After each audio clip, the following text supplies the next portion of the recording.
Thank you. The chair recognizes the ranking member of the full committee, Mr. Pallone, for 5 minutes for an opening statement.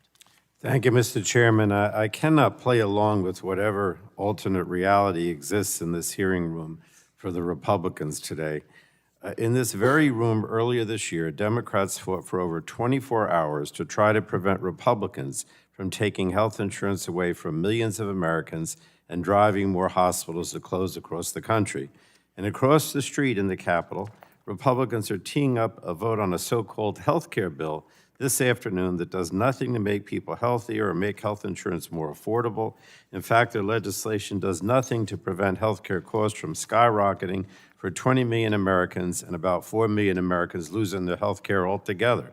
And over at the Department of Health and Human Services, a block away, Secretary Kennedy is making us less prepared for a pandemic by putting out misinformation about life-saving vaccines, and Americans will die as a result of Kennedy's dangerous, repeated misinformation.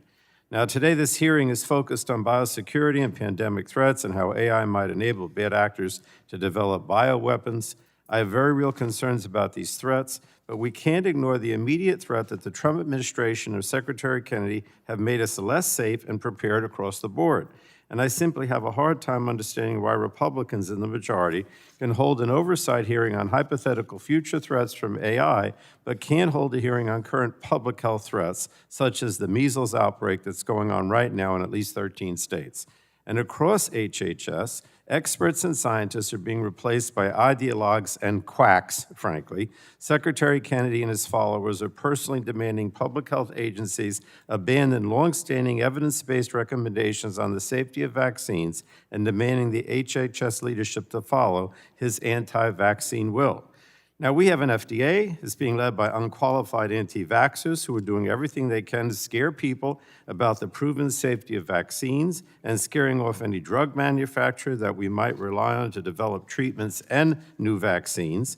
And the CDC is increasingly led and advised by individuals lacking public health experience who reject settled science and embrace an ideology of reducing vaccine access, including for newborn babies.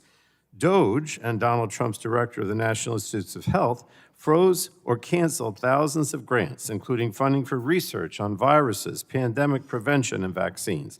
And this research is essential to finding the cures and treatments of the future to fight life-threatening diseases and viruses.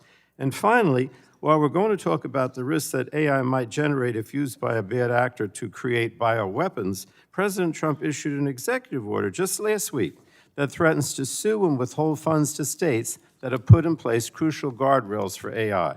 The president's action is not only illegal, but it will increase the risks from AI, including biosecurity risks, at a time when the use of AI is rapidly expanding. Now, unless committee Republicans join us in demanding even the most basic accountability from this administration, nothing will stop this president and Secretary Kennedy from doing whatever they want, regardless of what laws we pass.